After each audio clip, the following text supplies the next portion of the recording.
k, and with k we have ax by minus, there should be one more, and that should be here as ay bx.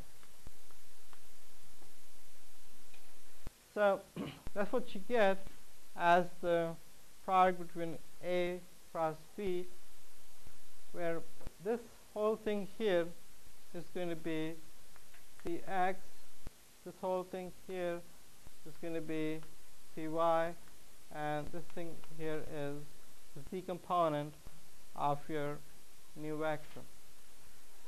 So in case if you have the two vectors given as ax, ay, and az, and you have two vectors given as bx, by, and bz, then all you got to do is to take these equations, and that should give you the cross product between those two. Now, this could also be written as a determinant.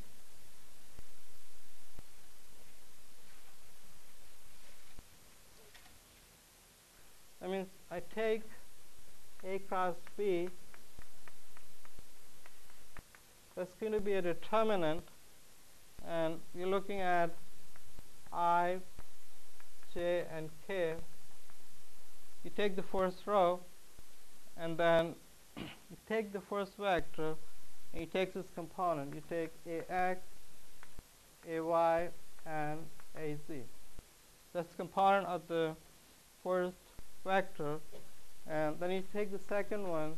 You have bx, by, and bz. So instead of going through that equation when you do product and then you go through all that long process, you could write this product simply as determinant, where your first row is I, j, and k. Those are the unit vectors. So that's row 1. Then you have the components. You take the first vector, which is A, you take its components as ax, ay, and az, and that becomes your row 2. And then you have the second vector, bx, by, and bz, and that becomes the row 3. So if I expand this determinant, you'll have the I, and then you have a, y, bz minus az, by. That's with the I, plus you have j. This time we're going to go from here. You have az, bx minus ax, bz. Then you have the third one, which is with the k, and then you get ax, by minus ay, bx.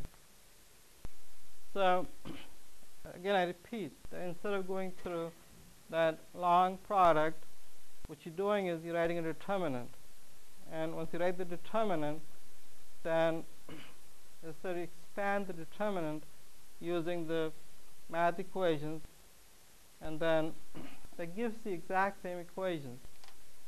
I mean, if you compare the two, you will have exact identical equation where, again, so this is the x component, that's your y component, and that's going to be your z component. So, are there any questions here?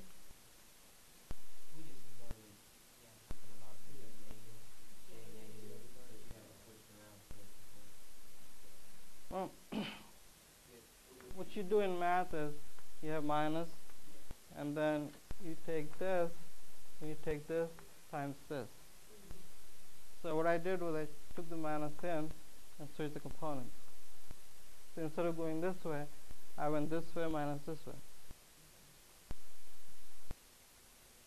Alright, so let's say it's a lot easier to work with the determinant anytime when you have the cross product. And if you had exact same product,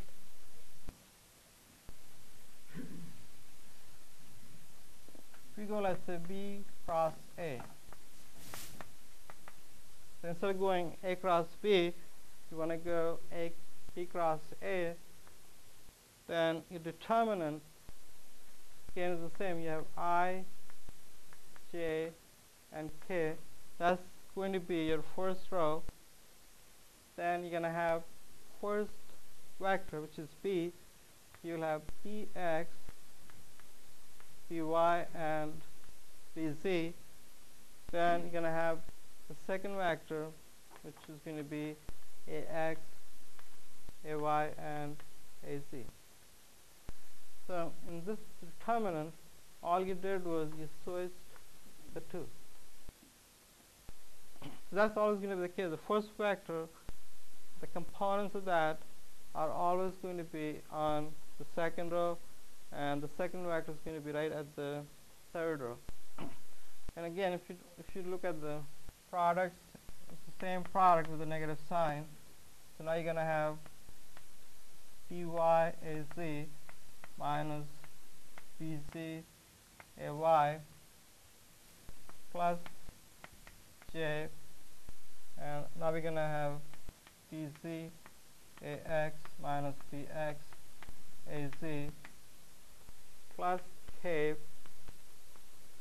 and that's going to be Bx Ay minus By Ax. So that's again the direct expansion of that determinant. And this and this, if you compare the two, the only thing has changed is the same magnitude. And if you actually do the calculation, it will be same. The only difference is that this will have opposite sign to this. Same way, this here is going to have opposite sign to this. And same is going to happen here. That's going to be the opposite sign to this. So, I mean, that's how you find the product between two vectors when your product is